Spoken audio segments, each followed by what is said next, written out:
Second half లేచిపోతుంది, top లేచిపోతుంది.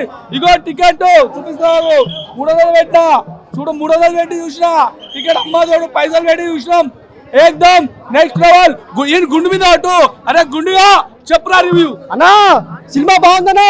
అన్నా అర్జున్ సన్నా వైజయంతి అన్నా నా గుండె మీద పట్టు. ఈ సినిమా బాగా లేకపోతే మన తిట్టు. ఈ సినిమా బాగా లేకపోతే నన్ను తిట్టు, మమ్మల్ని తిట్టు. అమ్మ తోడు చెప్తున్నా బ్రదర్, జెన్యూన్ రివ్యూ చెప్తున్నా బ్రదర్. బాగుందన్న సాంగ్ లో స్క్రీన్ ప్లే కొద్దిగా మైనస్ అయింది. ఇగో ఈ సినిమా చూడాలంటే తల్లి కొడుకుల అంటే మన కళ్యాణ్ రామ్ గారు యువకుడు కదా, తన సొంతంగా తన సోహాగా నిర్ణయాలు తీసుకొని ఎట్లా పడినా అట్లా అన్యాయాలను అన్యాయం జరిగి న్యాయం చేసేలా చేస్తాడు.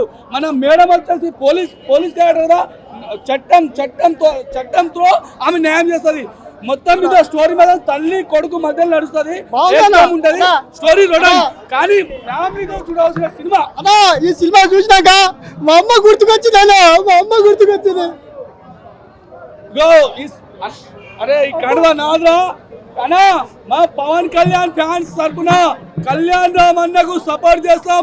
నేను పిలుపునిస్తున్నా పవన్ కళ్యాణ్ ఫ్యాన్స్, అర్జున్ సన్నా వైజయంతి సినిమా ప్రతి పవన్ కళ్యాణ్ ఫ్యాన్స్ చూడాల్సిందిగా కోరుతున్నా. బాగుందన్న సినిమా, బాగున్నప్పుడు బాగుందని చెప్తాం, బాగలేనప్పుడు బాగలేదని చెప్తాం. మేము విజయశాంతి కంబ్యాక్ కాదు, అంతకు మించి ఇగో 100 సినిమాలు ఫ్లాప్ సినిమాలు తీసా కన్నా విజయశాంతి కొంతమంది 100 సినిమాలు ఫ్లాప్ తీస్తాడు, ఎదురు దాడి చేస్తూనే ఉంటారు. ఆగ్రాబాయ్ రివ్యూ చెప్తాబాయ్ గుండుగా ఎదురు దాడి చేస్తూనే ఉంటారు. విజయశాంతి అక్క వచ్చింది, కాలీ పిల్లి అందరు నరుక్కుంటా పోయింది, నరుక్కుంటా.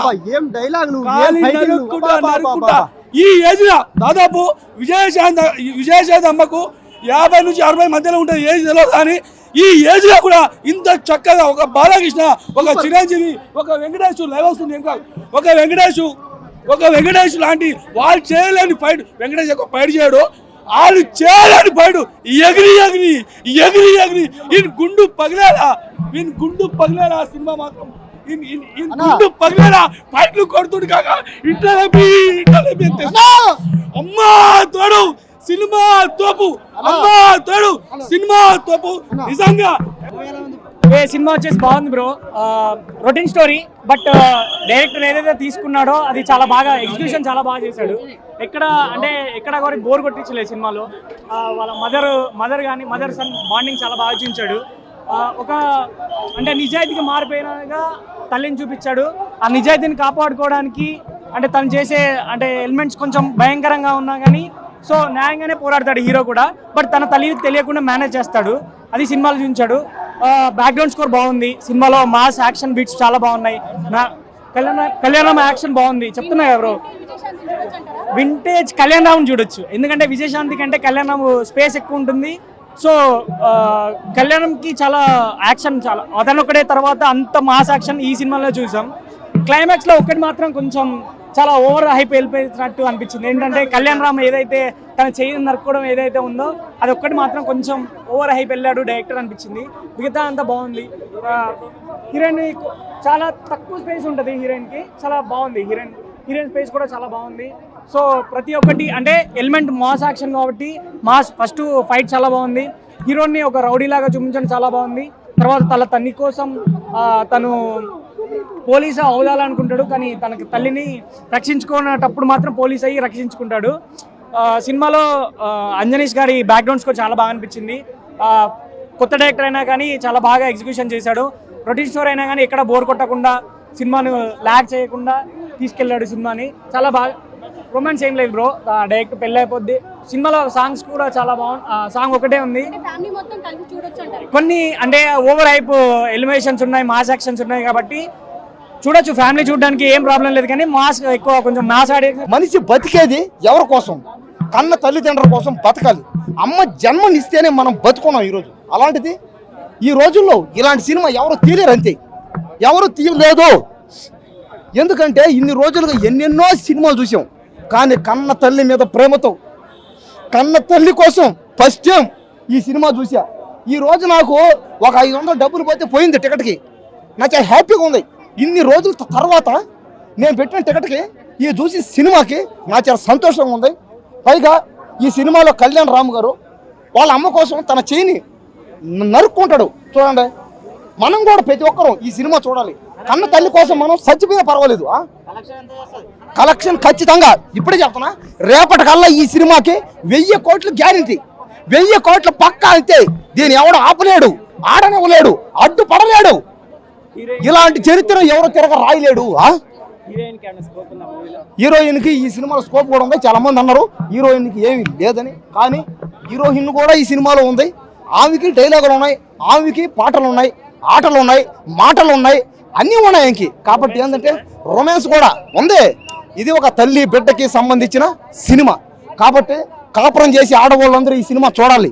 అంతేగాని రొమాన్స్లు, వల్గారిటీ బొమ్మలు, బూత్ బొమ్మలు ఈ సినిమాలో లేవు. దయచేసి రొమాన్స్ ఉంటుందని పిచ్చిగా రాసే వాళ్ళని మానేయండి, చెప్పే వాళ్ళని నమ్మకండి. నేను చూసి చెప్తున్నా, ఈ సినిమా రొమాన్స్ ఉంటే ఈ సినిమాలో మీ ఫ్యామిలీతో రండి. ఈ సినిమాలో రొమాన్స్ వల్గారిటీ ఉంటే నేనే నా తలకి నరుక్కుంటా. అంతే, ఒక్కరైనా వచ్చి చెప్పమండి, చూద్దాం. ఏం క్యారెక్టర్ అన్నారు, ఇట్లా ఏం క్యారెక్టర్ చేసినా, సూపర్ చేసినా. సినిమా బాగుందన్నా అన్నా, మళ్ళీ ఎక్కువసారి చెప్తున్నానా అన్నా. చెమటలు గారినాయి, గుండు కాలిపోతుంది ఎండలా అన్నా. భయ్యా ఇప్పుడే చూసినా భయ్యా సినిమా, అర్జున్ సన్నా వైజయంతి. ఏం సినిమా భయ్యా, సూపర్ సినిమా భయ్యా. మంచి సబ్జెక్ట్ భయ్యా, మదర్ సెంటిమెంటు, మదర్ స్టోరీ భయ్యా. ఒక కొడుకు అమ్మ మధ్యలో జరిగే సంభాషణ, మంచి సీన్ అన్నా. అలా ఈ సినిమా చూసినాక మా అమ్మ గుర్తుకొచ్చిందనా, సాంగ్ బాగుంది. ఈ సినిమా చూసినాక అమ్మ గుర్తుకొచ్చింది. విజయశాంతి మేడం బాగా చేసిరు మేడం. మిమ్మల్ని చూసినప్పుడు మా అమ్మ గుర్తుకొచ్చింది. అమ్మ విజయశాంతి అమ్మ బాగా చేసిరు, ఇట్లా మస్తు చేసిర్రు. నా గుండె మీద పట్టు కళ్యాణనా, చెప్తున్నా, నా గుండె మీద పట్టు. అర్జున్ సన్నా వైజయంతి సినిమా హిట్. బాగా అనిపించింది, కొత్తగా డిఫరెంట్ అనిపించింది. నా స్టోరీ వచ్చే కొంచెం డిఫరెంట్ ఉందన్న. మదర్ స్టోరీ, మదర్ సెంటిమెంటు కొట్టేసిండు. చాలా బాగా అనిపించింది అన్న. ఒకసారి మీరు చూడండి. సన్నా వైజయంతి సూపర్ అన్న. షార్ట్ కట్లో సన్నా వైజయంతి, అర్జున్ సన్నా వైజయంతి బాగా అనిపించింది అన్న. అన్న 2 గుట్లు అన్న, 2 గుట్లు అవుట్ ఆఫ్ ఒక గుట్టు. సాగా కొంచెం బ్యాక్గ్రౌండ్ మ్యూజిక్ పర్లేదన్న, సాంగ్ బాగా అనిపించింది అన్న. మీరు రండి అన్న, చూడండి అన్న. అర్జున్ సన్నా వైజయంతి సినిమా చూడండి వాళ్ళు, ఒకసారి చూడండి అన్న, థియేటర్కి వచ్చి చూడండి అన్న. రండి అన్న, బాగా 2.5 అన్న. గంటలు ఉంది, చాలా రేజీగా ఉంది. ఇప్పుడు ఈ మధ్యన కొన్ని సినిమాలు చూస్తే మధ్యలో ఫోన్ చూసుకునేలాగా ఉంటుంది అనమాట. ఇక్కడ ఏంటంటే చాలా ప్రాపర్గా వెళ్ళిపోయింది స్క్రీన్ ప్లే. అంటే ఎక్కడ ల్యాక్స్ లేకుండా, డైరెక్టర్ గారు కూడా ఎక్కడ సాంగ్స్ అనేవి ఎక్కువ పెట్టకుండా ఒక 2 సాంగ్స్తో లాగించారు. ఎందుకంటే మనం చూసుకుంటే చాలా మంది సాంగ్స్తో నడిపిస్తారు సినిమాని. అట్లా కాకుండా సాంగ్స్ని పక్క ట్రాక్ పెట్టేసి ఎమోషన్ని మీదే సెకండ్ హాఫ్లో కానీ మొత్తం ఫస్ట్ హాఫ్లో కానీ సెకండ్ 4 ఫైట్లు ఉన్నాయి. 4 ఫైట్లు కూడా ఎక్స్ట్రాడినరీగా, అంటే ఒక స్టార్ హీరోకి మించిన ఫైట్లు పడ్డాయని చెప్పొచ్చు. సో మెయిన్ ఫైట్ల కోసం అయితే మాస్ ఆడియన్స్ బీభత్సంగా చూసేయచ్చు సినిమాని. సో ఇంకా బ్యాక్గ్రౌండ్ స్కోర్ అజనీష్ లోకనాథ్ గారు కాంతారాకి ఇచ్చారు, తర్వాత విరూపాక్షకి ఇచ్చారు, ఇప్పుడు మళ్ళీ ఈ సినిమాకి ఇచ్చారు. సో చాలా ప్రాపర్ బ్యాక్గ్రౌండ్ స్కోర్ ఇచ్చారనమాట. సో అది కొంచెం థియేటర్లో ఎక్కువ సౌండ్ మధ్యలో డైలాగ్స్కి కొంచెం చిన్నగా ఇది ఉంటుంది, కానీ చాలా క్లీన్ మైండ్తో సినిమా చూస్తే కనుక చాలా బాగా ఎక్కుతుంది. ఇంకా కళ్యాణ్ రామ్ గారి గురించి చెప్పక్కర్లా, ఆయన స్క్రీన్ ప్రెజెన్స్ కానీ ఆయన యాక్టింగ్ కానీ ఎరగదీసేశారు. సో ఆయన్ని వాడుకోలేకపోవడం మన డైరెక్టర్ల కల్మ. ఎందుకంటే ఆయన డబ్బులు ఆయనే పెట్టుకుంటాడు సినిమా తీసుకోవడానికి, చిన్నవాళ్ళైనా పెద్దవాళ్ళైనా ఎవరికైనా ఛాన్స్ ఇస్తాడు. కానీ అలాంటి హీరోని చాలా అగ్రస్థానంలో పెట్టలేకపోవడం మన దర్శకులకు ఉన్న ఒక చట్టాన్ని చెప్పుకోవచ్చు. ఎందుకంటే చాలామంది డైరెక్టర్లు ఉన్నారు, వాళ్ళందరూ కూడా కళ్యాణ్ రామ్ గారి కోసం మంచి సబ్జెక్ట్ రాసుకుంటే ఖచ్చితంగా హీ విల్ జస్టిఫై. అంటే తనలో ఉన్న యాక్టింగ్ పొటెన్షియాలిటీని వాడుకుంటే ఈ పాటికి టైర్ 1 పొజిషన్లో ఖచ్చితంగా ఎప్పుడో ఉండేవాళ్ళు అనమాట. బట్ ఇప్పుడైనా కూడా ఆయనకు ఆ టైటిల్తో సంబంధం లేదు. ఎందుకంటే ఆ గొప్పతనం అంత, అంటే ఆ నిర్మాతగా తను చేసే ఏదైతే ఎక్స్పెరిమెంట్స్ ఉంటాయో అది ఎవరి వల్ల కాదు, తనే హీరోగా తనే నిర్మాతగా చేసుకుని ఎంత రిస్క్ అయినా తీసుకుని చేయడం కళ్యాణ్ రామ్ గారికి హ్యాట్స్ ఆఫ్ అనమాట. అండ్ ఈ సినిమా ఆయన ఎక్స్పెరిమెంట్ అయితే కాదు, చాలా ప్రాపర్ కమర్షియల్ సినిమా. బింబిసారా తర్వాత అమేగోస్, అలాగే డెవిల్ చేశారు. డెవిల్ కొంచెం పర్లేదు అనిపించుకున్నా కానీ అంత బ్లాక్ బస్టర్ రిజల్ట్ అయితే రాలేదు దానికి. సో బింబిసారా తర్వాత ఇది ఒక మంచి రిజల్ట్ వస్తుందని నేను అనుకుంటున్నాను. విజయశాంతి గారు కంబ్యాక్ ఉంది భయ, ఆవిడ చేయట్లే సినిమాలు. కంబ్యాక్ అనేది ఏం లేదు, ఆవిడ సినిమాలు చేస్తే సినిమాలు ఖచ్చితంగా ఇప్పుడు సర్లేర్ నీ కవర్లో చేశారు డెఫినెట్లీ. ఎందుకంటే ఆవిడకి సినిమాలోకి తీసుకునేటప్పుడు ఆవిడకి రాయాలి స్పెషల్గా. డైరెక్టర్లు ఏం చేస్తారు, ఇప్పుడు ఈవిడ కోసం ట్రాక్ రాయాలా, ఆవిడ ఒక లేడీ సూపర్ స్టార్, ఆవిడని ఎలివేట్ చేయాలి. అంత ధైర్యం ఏ డైరెక్టర్లకు ఉండదు. ఈరోజు ఓన్లీ హీరో ఎలివేషన్స్ మీద నడిపిస్తున్నారు సినిమాలన్నీ. సో విజయశాంతి గారిని పెట్టుకుంటే ఖచ్చితంగా ఆవిడకి మంచి స్క్రీన్ ప్లే రాయాలి, ఆవిడకంతా కొంత పోర్షన్ రాయాలి. కాబట్టి ఎవరో డేర్ చేయరు డైరెక్టర్లో. ఈ డైరెక్టర్ గారు చక్కగా విజయశాంతి గారి కోసం మంచి పాత్ర రాసుకున్నారు. ఒక తల్లి కొడుకు ఇలా ఉండాలి, ఖచ్చితంగా అంటే వాళ్ళ మధ్య వచ్చే చిన్న గ్యాప్ని అది బయట కానీ నిజంగా జరిగితే ఎలా ఉంటుంది అలా జరగదు రియాలిటీలో. చాలా మంచి ఎమోషన్ చూపించారు సినిమా. లేదు చాలా బాగుంది ఎమోషన్ అంటే అది కరెక్ట్. ఇప్పుడు అందరికీ ప్రాక్టికల్గా అలా జరగదు కదా. మనం ఇది రఘువరన్ సినిమా లాగా ఉంటుంది న్యాచురల్గా అయితే బయట మదర్ అండ్ సన్ మధ్య బాండింగ్. కానీ ఇక్కడ ఏంటంటే డిఫరెంట్ సినిమాటిక్ ఎక్స్పీరియన్స్. అంతా బయట ఉన్న తీయడానికి ఇంకా సినిమా చూడటం ఎందుకండి చెప్పండి. సో సినిమాలా చూడండి, ప్రాపర్ కమర్షియల్ సినిమా. ఇంకా చాలా బాగుంది సినిమా అయితే. ఇది బాగాలేదు అని చెప్పడానికి నా దగ్గర రీజన్ లేదు. సో సాంగ్స్ కూడా 2 పెట్టారు, అవి ఫస్ట్ హాఫ్లోనే అయిపోతాయి. సో ఇంకా ఫైట్స్ కానీ విలన్ కానీ హీరో ఫేస్ ఆఫ్ కానీ అంతా కూడా చాలా డిజైనింగ్, స్క్రీన్ ప్లే అంతా చాలా బాగుంది. ఎక్కడ కూడా ల్యాగ్ లేకుండా రేజీ స్క్రీన్ ప్లేతో వెళ్ళిపోయారు. సో నాకు అది బాగా నచ్చింది అనమాట. సో ఈ మధ్యన కొన్ని సినిమాలు అయితే ఫుల్ ల్యాగ్ అనిపించినాయి. సో కళ్యాణ్ రామ్ గారు ఓవరాల్గా ఆయన ఇష్టపడే వాళ్ళు చూడొచ్చు. అండ్ నందమూరి ఫ్యాన్స్ ఎవరైతే ఉన్నారో వాళ్ళు ఖచ్చితంగా కాలర్ ఎత్తుకునే సినిమానే కానీ ఇదేమో కాలర్ దించుకున్నా తల దించుకునే సినిమా అయితే కాదు. లేదు భయ్య, హీరోయిన్ గారు ఆ పాటకి ఇంకా రేటింగ్ ఏముంది భయ్య, ఇది రేటింగ్ ఏమి ఇచ్చే సినిమా కాదు కానీ సినిమా బాగుంది, చూడొచ్చు అంతే.